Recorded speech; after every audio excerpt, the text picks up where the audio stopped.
एक बार एक बहुत बड़ा बिजनेसमैन एक छोटे से गांव में जाता है। उसका प्लान होता है कि उस गांव में एक फैक्ट्री लगानी है। वो एक ऐसी जगह तक पहुंच जाता है जहां पर उसके सामने नदी होती है और उसके सामने गांव होता है। अब उसके पास में दो ऑप्शंस होते हैं। एक कि वो सड़क के रास्ते से घूम करके उस गांव तक पहुंचे, जिसमें करीब करीब 8 घंटे लगेंगे, क्योंकि डायरेक्ट कोई रास्ता नहीं है वहां तक पहुंचने का। दूसरा कि सिर्फ 20 मिनट में एक नाव में बैठ करके उस नदी को पार करके उस गांव तक पहुंच जाए। तो अपना टाइम बचाने के लिए उसने उस नाव में बैठने का डिसीजन लिया। वो नाव बहुत ही छोटी सी थी, जिसमें एक तरफ एक आदमी बैठा था जो कि नाव चला रहा था और दूसरी तरफ ये बिजनेसमैन बैठा हुआ था। तो नाव में बैठने की थोड़ी देर बाद उस बिजनेसमैन ने उस नाव वाले से पूछा, तुझे पता है तेरी नाव में कौन बैठा है? तो नाव वाले ने बड़े भोलेपन से कहा हाथ जोड़ करके, नहीं साहब मुझे नहीं पता आप कौन है। तो बिजनेसमैन बोला, अरे तू अखबार नहीं पढ़ता है क्या? हर दूसरे दिन मेरी फोटो आती है अखबार में। तो नाव वाला बोला, अरे साहब मुझे कहाँ पढ़ना लिखना आता है, मैं बहुत छोटा सा था जब मेरे पिताजी गुजर गए थे, तो अपने परिवार का ध्यान रखने के लिए मैं बचपन से ही काम में लग गया और तभी मेरा स्कूल छूट गया।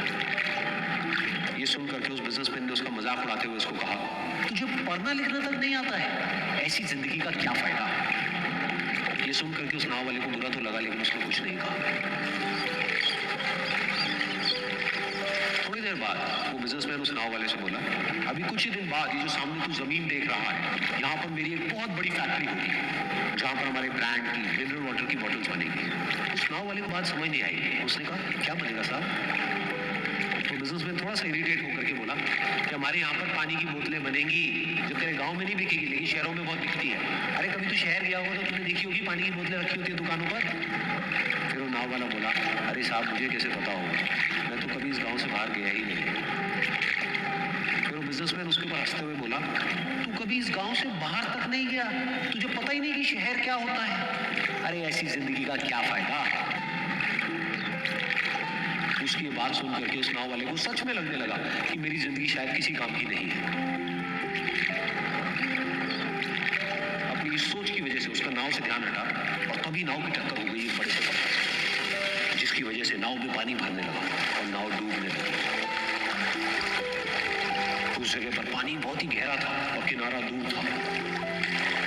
नाव वाले को समझ आ गया कि अब इस नाव को बचाने का कोई तरीका नहीं है और वो अपनी जान बचाने के लिए नदी में छलांग मारने ही वाला था। तभी उसने उस बिजनेसमैन से पूछा, साहब आपको तैरना तो आता है ना? तो बिजनेसमैन घबरा करके बोला, ऐसा क्यों पूछ रहे हो, मुझे तैरना नहीं आता है। उसकी ये बात सुन करके नाव वाले को हंसी आ गई और वो बोला, अरे साहब आपको तैरना तक नहीं आता, ऐसी जिंदगी का क्या फायदा? ये सुन करके उस बिजनेसमैन को अपनी गलती का एहसास हुआ और वो हाथ जोड़ करके उस नाव वाले से बोला, तुम जो कहोगे मैं तुम्हें दूंगा, बस मेरी जान बचा लो। तो उस नाव वाले ने बोला, अरे साहब आप घबराओ नहीं, मुझे सिर्फ तैरना नहीं आता है, मुझे डूबते हुए लोगों को बचाना भी आता है, आप मुझे कस के पकड़ लो, मैं आपको कुछ नहीं होने दूंगा। और फिर उस नाव वाले ने ना सिर्फ अपनी बल्कि उस बिजनेसमैन की भी जान बचाई। तो इस कहानी से हम एक बहुत बड़ी सीख ले सकते हैं कि हमें जिंदगी में कभी भी किसी का भी मजाक नहीं उड़ाना चाहिए या उसको अपने से कम नहीं समझना चाहिए, क्योंकि हमें नहीं पता कि हमें कब